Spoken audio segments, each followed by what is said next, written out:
Hello everyone, welcome back to my channel the wheel of fortune. कैसे हैं आप सब लोग? आई एम श्योर आप लोग सब बहुत अच्छे हो, हैप्पी फील कर रहे हो, अपना ध्यान रख रहे हो, लाइफ एंजॉय कर रहे हो, ज़िंदगी में बहुत खुश हो। आप हमेशा खुश रहो, आपकी सारी मैनिफेस्टेशंस पूरी हो, आपको कभी भी कोई तकलीफ ना हो, ईश्वर आपकी हमेशा रक्षा करे। आपके जीवन में आपके साथ वो हो जो आपकी ग्रोथ के लिए इम्पोर्टेंट हो, आपके अच्छे हेल्थ के लिए इम्पोर्टेंट हो, आपके उज्जवल भविष्य के लिए इम्पोर्टेंट हो। आपके हाथ से सिर्फ वो काम हो जिससे आपका और दूसरों का भला हो। आपका आपको जब भी कभी कोई प्रॉब्लम हो, ईश्वर हमेशा आपको सही निर्णय लेने में मदद करे, आपको सही डायरेक्शन बताए। ईश्वर हमेशा आपसे प्रसन्न रहे। आपसे कभी कोई गलती हो भी जाए तो ईश्वर आपको किसी न किसी तरह उस गलती का आभास कराए। आप अपनी गलती सुधारो और हमेशा ईश्वर के समीप रहो, ईश्वर के प्यारे बन के रहो। With this positive note and प्यारे से ब्लेसिंग्स आज की रीडिंग शुरू करते हैं। आज की रीडिंग बहुत बहुत बहुत पॉजिटिव है, क्योंकि जब ये मैसेज मुझे मिला था रीडिंग बनाने के लिए तब मैं भी बहुत खुश हुई थी, क्योंकि कभी कभी हमारी लाइफ में कुछ ऐसी चीज़ें होती हैं जिन्हें हम बैड लक का टैग दे देते हैं। आपकी लाइफ में भी कभी कुछ ऐसी चीज़ें हुई हैं, कुछ ऐसी सिचुएशंस हुई हैं, हो सकता है कुछ लॉस हुआ हो सकता है आपने बहुत सफ़र किया हो सकता है आपके अपनों ने धोखा दिया हो, कुछ अच्छी अपॉर्चुनिटी आपके हाथ से चली गई हो, कहीं कुछ ऐसा सिचुएशन जहां पर आपकी गलती ना हो फिर भी आपके ऊपर कुछ इल्ज़ाम लगे हो, कुछ बुरा हुआ हो, कोई इंसान आपको छोड़कर चला गया हो, किसी बहुत चहीते ने आपसे मुंह मोड़ लिया हो। ऐसे सिचुएशंस को आप कहीं पहुंचना चाहते थे, वहां नहीं पहुंच पाए, आपको लगा वहां पहुंचना बहुत ज़रूरी है आपके लिए, लेकिन सही समय पर आप वहां नहीं पहुंच पाए। ऐसी सिचुएशंस को हम टैग दे देते हैं बैड लक का। हमारी किस्मत फूटी थी, हमारे साथ ऐसा ही होता है, ये हमारा बैड लक है, हमारी तो किस्मत ही खराब है, अरे मेरा तो भाग्य ही खराब है। पर ऐसी किस्मत को कोसने से अच्छा, ये जो भी चीजें होती हैं उसके पीछे ईश्वर का कोई प्लान होता है, जो शायद उस समय जो दुख होता है, जो तकलीफ हम झेलते हैं, उस तकलीफ में हम इतने ज़्यादा इन्ग्रॉस्ड हो जाते हैं, अपने आप को उस तकलीफ में इतनी ज़्यादा घोल लेते हैं कि हमें समझ ही नहीं आता कि करने वाला वो, करवाने वाला वो, होता वही है जो वो चाहता है। बस हमें तो हाथ पैर चलाने होते, इनिशिएटिव लेना होता है। आज ईश्वर शायद यही आपसे कहलाना चाहते हैं मेरे टैरो के माध्यम से या मेरे मुंह से, कि जिसे आप लोग बैड लक समझ रहे हो या जिसे आप अपनी फूटी किस्मत समझ रहे हो, वो आपके ही देवता का कोई प्लान था। शायद आपके लिए उस समय उस चीज का होना जरूरी था। आप जो भी सिचुएशन से ग्रसित हो या जो भी सिचुएशन आपको अंदर से झकझोर गई, जिसे आपने बैड लक का टैग दिया, कि फूटी किस्मत का टैग दिया, वो ईश्वर आपसे सिर्फ इतना कहना चाहते हैं कि वो आपका बैड लक या फूटी किस्मत नहीं थी, वो बना बनाया ईश्वर का एक प्लान था, ताकि वो शायद आपको आने वाले खतरे से बचा सके, उस इंसान से बचा सके, आने वाले लॉस से बचा सके। आपके ऊपर शायद कुछ और बुरा होने वाला था, उससे बचाने के लिए ईश्वर ने उन चीज़ों को आपकी ज़िंदगी में खराब किया। तो आज सिर्फ कुछ सिचुएशंस उठानी है मुझे, क्योंकि यही आदेश आया है कि कुछ सिचुएशंस उठानी है मुझे, जहाँ पर मुझे सिर्फ आपको ये सिचुएशंस बतानी है। आपको, आपसे जो सिचुएशन रेजोनेट करे आप ले लेना, जो रेजोनेट करे ना करे वो छोड़ देना, जो रेजोनेट करे वो ले लेना। एंड उसके पीछे ईश्वर का क्या प्लान था, सिर्फ मुझे आपको वो बताना है। एंड लास्ट हम लेंगे ईश्वर का सजेशन। ठीक है, तो चलिए शुरू करते हैं। देखिए मेरा पूरा नेल निकल गया, पूरा जड़ से यहाँ से नेल निकला खच करके। इसमें जो मेरा ब्लड निकला है, मुझे लगा कि आज मैं वो कर भी नहीं पाऊंगी रीडिंग, इतना ज़्यादा पेन था इसमें। लेकिन एनी हाउ ईश्वर मदद करते हैं। इस हाथ से ही शफल करना पड़ेगा एंड आई एम लेफ्टी और ये मेरा लेफ्ट हाथ है। उफ, खैर मेरे दोनों हाथ चलते हैं तो मैं इस हाथ से कर लेती हूँ आधा काम। चलिए, जय माँ बगलामुखी, हर हर महादेव। आज की रीडिंग शुरू करते हैं। सबसे पहले जय माता महालक्ष्मी, जय माँ सरस्वती, जय पिताजी महाराज, आर्कएंजल माइकल, यूनिवर्स, प्यारे प्यारे यूनिवर्स हमारी इस रीडिंग में मदद करें। माँ बाबा हमारी रीडिंग में मदद करें और मुझे कुछ ऐसे सिचुएशंस के बारे में बताएं जो मेरे व्यूवर्स की लाइफ में हुई थी, जहां उन्होंने गिव अप कर दिया था, जहां उन्होंने ये समझ लिया था कि ये जो समय है वो खराब है या उनकी फूटी किस्मत है। जिस चीज़ों को, जिस सिचुएशन को उन्होंने बैड लक का टैग दिया था, वो सिचुएशंस मुझे बताएं।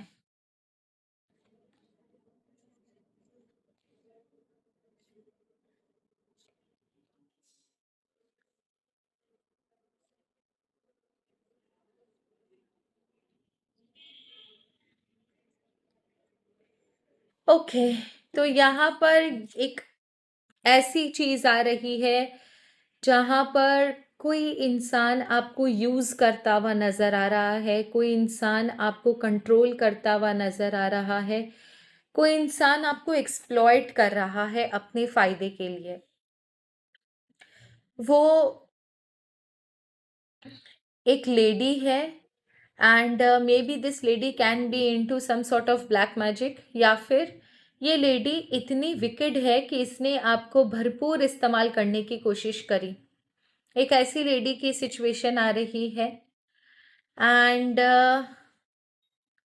एक इंसान की एक ऐसी सिचुएशन आ रही है जिस इंसान ने आपकी लाइफ में बहुत सारी विपत्तियां क्रिएट करी, बहुत सारा अननेसेसरी ड्रामा, अननेसेसरी झगड़ा आपकी लाइफ में क्रिएट किया।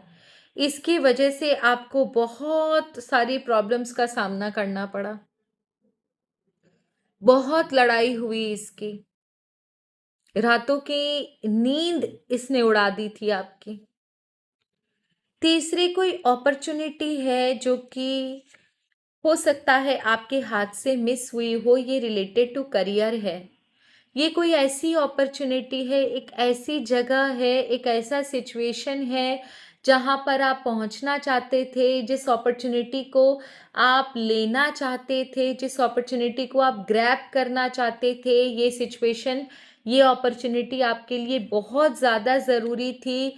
इससे आपका सेल्फ एस्टीम, आपका सेल्फ रिस्पेक्ट, आपका ईगो, आपका प्राइड, आपका एम्बिशन, सब कुछ जुड़ा हुआ था। आपको बहुत तहे दिल से इस सिचुएशन का, इस अपॉर्चुनिटी का इंतज़ार था कि मुझे कब मिले। बहुत मन्नतें मांगी थी आपने इस अपॉर्चुनिटी के लिए, अगर ये आपके हाथ में लग जाती तो आपका बहुत अच्छा होता, ऐसा आप सोचते थे। बहुत मिन्नतें मांगी थी ईश्वर से आपने, बहुत दुआएं मांगी थी इस अपॉर्चुनिटी के लिए। उसके बाद मुझे एक ऐसी सिचुएशन दिख रही है जहाँ पर एक फीमेल है जो कि शायद आपसे बहुत प्रेम करती थी, आपसे बहुत दुआएं मांगती, आपके लिए बहुत दुआएं मांगती थी। इसने आपके लिए मंदिर मंदिर जाकर बहुत दुआएं मांगी है, आपकी बहुत वेलविशर थी।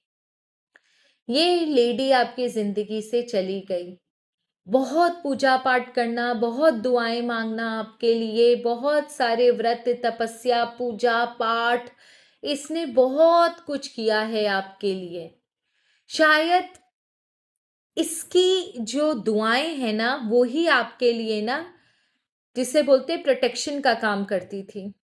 ये लेडी आपसे बेइंतहा प्यार करती थी और इनका प्यार ना फ्लक्चुएट नहीं करता था, बहुत स्टेबल था। मतलब इनकी भावनाएं बदलती नहीं थी, क्योंकि आजकल तो लोगों की भावनाएं बदलते दिन के साथ बदलती है। पर ये आपसे सच्चे दिल से प्यार करती थी, बहुत प्यार, स्टेबल एकदम इनकी फीलिंग्स आपके लिए। कुछ भी हो जाए इसका साथ नहीं छोड़ूंगी वाली कहानी थी इसके साथ। बहुत कुछ इसने आपके लिए किया, ईश्वर के दरवाजे पर जा जाकर इसने कोई कसर नहीं छोड़ी मनाने को। एंड लास्टली वापस से एक कुछ नई दिशा में आप बढ़ना चाहते थे, कुछ नया ग्रोथ आप अपने लाइफ में चाहते थे, वो आपके साथ नहीं हुआ। समथिंग कुछ ऐसी चीज आपके साथ हुई जिसकी वजह से आप आगे नहीं बढ़ पाए, आपका ग्रोथ वहीं रुक गया। और ये जो आपका कुछ आप नया कुछ सोच रहे थे करने का, वो किसी रीजन से नहीं हुआ। ये बहुत स्ट्रॉन्ग एनर्जी है। तो इतनी सारी मिसिंग अपॉर्चुनिटीज के साथ, लॉस ऑफ अ फीमेल के साथ, एक लेडी ब्लैक मैजिक कर रही है, एक अच्छी खासी अपॉर्चुनिटी मिस हो गई, आप किसी रीज़न से कहीं पहुंचना था आपको, आप आगे नहीं बढ़ पाए, कुछ नया शुरू करना चाहते थे, वो आगे नहीं बढ़ पाए, कुछ नया सोच रहे थे, आगे पॉसिबल नहीं हुआ, आपकी ग्रोथ वहीं रुक गई। एक इंसान की एनर्जी जिसने आपके लाइफ में बहुत झगड़े करवाए, बहुत ज़्यादा आपको परेशान किया, मेंटली आपको बहुत ज़्यादा टॉर्चर किया, ऐसी एनर्जी आपके लाइफ में हुई। तो इन सब के पीछे ईश्वर का क्या मैसेज था? क्योंकि जब ये चीज़ें हो रही थी तब भी ईश्वर देख रहे थे। आज शायद टैरो के माध्यम से ईश्वर आपको वही मैसेज देना चाहते हैं। हो सकता है ये जो सिचुएशंस आपके सामने मैंने रखी वो आपसे रेजोनेट होती हैं, और आपने ईश्वर से बहुत बार पूछा कि आपने ऐसा क्यों किया। दैट इज़ द रीज़न शायद ईश्वर ने ये रीडिंग करवाने का आदेश मुझे दिया कि वो सिर्फ इतना बता सके कि इसके पीछे रीज़न क्या था। लेट्स चेक कि ईश्वर का प्लान क्या था, इन सब के पीछे ईश्वर का क्या प्लान था, इन सब के पीछे ईश्वर का क्या प्लान था। क्यों ये सारी चीज़ें आपकी ज़िंदगी में हुई, क्यों ये सारी चीज़ें आपकी ज़िंदगी में हुई, ईश्वर का क्या प्लान है, क्यों ये सारी चीज़ें आपकी ज़िंदगी में हुई, ईश्वर आपको क्या कहना चाहते हैं।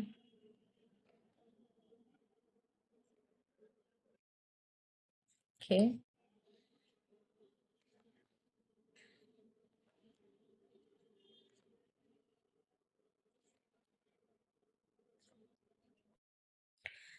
वाह, हेरोफैंट की energy bottom of the deck. इतने ब्यूटीफुल मैसेजेस है कि मैं क्या बोलूँ। देखो ईश्वर ना हमेशा आपको, ये उन लोगों के लिए है जो कहीं ना बहुत वीक हैं, इनडिसाइसिवनेस की प्रॉब्लम है। आप लोगों की लाइफ में ये चीज़ें इसलिए हुई क्योंकि ईश्वर आपको बहुत अच्छे से जानते थे। आप हमेशा दूसरों पर निर्भर रहना, या फिर हमेशा दिल और दिमाग के बीच में कंफ्यूज रहना, कभी कभी अननेसेसरी जिद करना, अंदर ही अंदर घुटना, बहुत कंफ्यूजन था आपके लाइफ में। आपको इस इल्यूजन, इस कंफ्यूजन, डिसाइड ना कर पाने की जो आपकी वीकनेस है, अननेसेसरी जिद में आ जाना, बिना सोचे समझे कोई भी काम करना, कर कर फिर रिग्रेट करना कि काम सही हुआ कि नहीं हुआ, इन सारी चीज़ों से निकालने के लिए, आपको अपने पैरों पर खड़ा करने के लिए, रियलिटी दिखाने के लिए, मे बी शायद आपके मन में कभी ऐसा आया होगा कि ये तो मेरा ही है, ये तो मुझसे कोई नहीं छीन सकता, इसे तो मैंने बहुत मेहनत से लिया है, ये तो मेरे माँ बाप ने दिया है, ये तो मेरे हस्बैंड का, ये तो मेरी वाइफ का, ये तो मेरा अपना है। तो ये जो अननेसेसरी है आपका चीज़ों को दिल से लगाकर बैठना और उनमें कुछ भी ऊपर नीचे हो जाए तो छोटी छोटी बातों का बुरा मानना, इसीलिए शायद ईश्वर ने आपको एक बड़ा झटका देने का सोचा कि चेंज इज कांस्टेंट, कभी भी कोई भी चीज़ चेंज हो सकती है। अगर आपकी लाइफ में कुछ अच्छा फेज खत्म हो रहा है, या कुछ अच्छा आपकी जिंदगी से छूट भी गया तो टेंशन मत लेना। ये जो दृश्य आप देख रहे हो, आपकी लाइफ से कुछ जो बहुत अच्छा आपकी जिंदगी से आपके हाथ से गया, उसमें सिर्फ ईश्वर की मर्जी इतनी ही थी। वो इतना ही चाहते थे कि आप इस कंफ्यूजन से, इस जिद से, इस रिजिडिटी से, कोई भी चीज का ढंग से डिसीजन ना लेना, हर चीज को दिल से लगाकर रखना, इन चीजों से आप बाहर निकलो कि कभी भी कुछ भी हो सकता है। आपको प्रिपेयर रहना होगा। लेकिन अगर कोई चीज आपसे छीनी गई है तो वो किसी बेहतर के लिए छीनी गई है, आपकी ही बेहतरी के लिए छीनी गई है। आपकी सिचुएशन ये जो आप देख रहे हो कि आपकी लाइफ से कुछ बहुत मेजर चीज चली गई, आपकी लाइफ से कुछ अनएक्सपेक्टेड आपके हाथ से चला गया, जिसका कभी आपने सोचा भी नहीं था कि वो चीज़ आपके हाथ से छिन जाएगी। वो चीज़ आपके साथ हुई, आपको छोड़ना पड़ा, आपको निकाला गया, आपके हाथ से चली गई। वो सिर्फ इसलिए ताकि आप इससे बेहतर अपनी लाइफ को बना सको, विदाउट किसी के सपोर्ट के, विदाउट किसी के हेल्प के। और आप अपने दम पर, अपने स्वावलंबी होकर, इंडिपेंडेंट होकर आप इस जगह पर पहुंचे हो। अगर नहीं पहुंचे हो तो पहुंचोगे। सिर्फ इसीलिए ईश्वर ने वो प्रपंच रचा।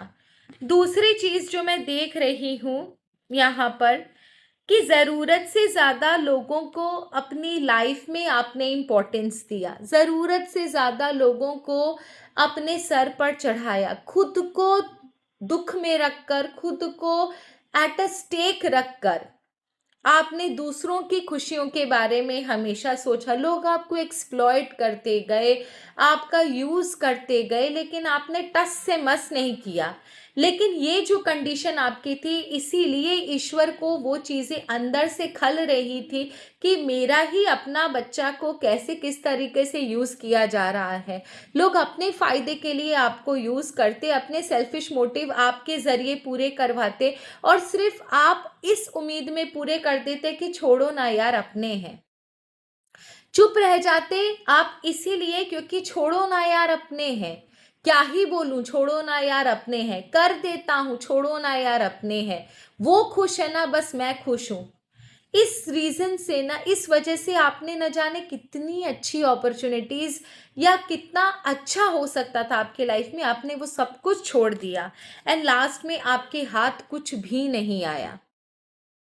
दैट इज द रीजन कि उस ईश्वर ने उन लोगों को आपकी जिंदगी से हटाया। मे बी शायद आपको धोखा मिला होगा उनसे, या कुछ उन्होंने ऐसा किया होगा कि इस आपको आपकी आंखें खुल गई होंगी। या ये भी हो सकता है कि इन लोगों ने ही आपको धोखा दिया कि आपकी आंखें खुल गई। ये भी ईश्वर का ही प्रपंच है कि कुछ ऐसा क्रिएट करो जिससे इसकी आंखें खुले, ना तो ये हमेशा उनका गुलाम बनकर ही रहेगा।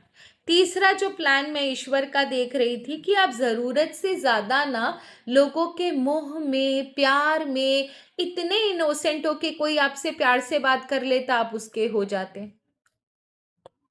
आपने अपने साथ कभी जस्टिस किया ही नहीं। आपने अपने साथ जस्टिस किया ही नहीं। सिर्फ ईश्वर इतना चाहते थे कि आपको बुद्धि आए, सतबुद्धि आए कि आप जो कर रहे हो वो ठीक है, पर अपने साथ भी जस्टिस करो, अपने लोगों के साथ भी जस्टिस करो।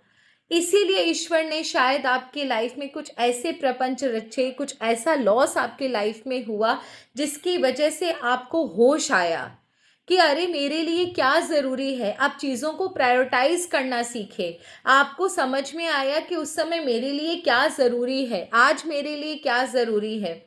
आप अगर अपनी ज़रूरतों को भूलकर दूसरों के मोह माया में पड़े रहोगे, दूसरों के प्यार में पड़े रहोगे, आपने अपनी ज़िंदगी को पूरी तरीके से हिला डाला।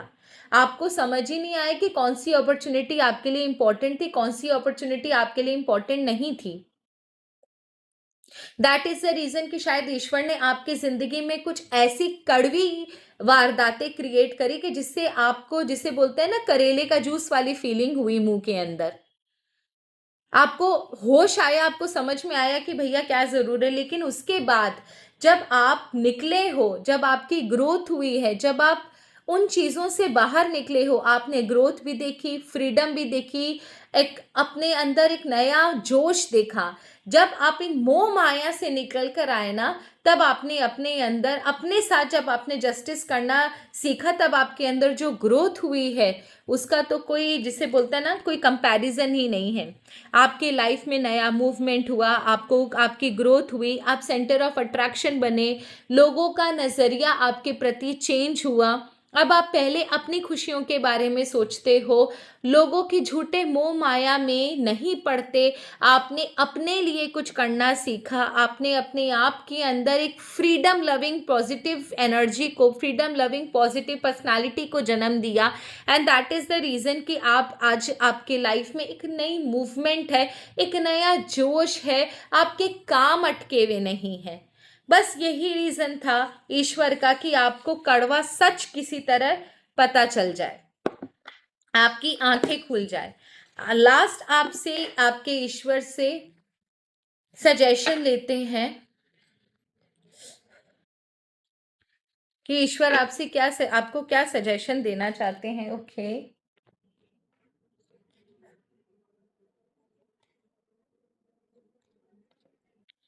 Be thankful for what is good now.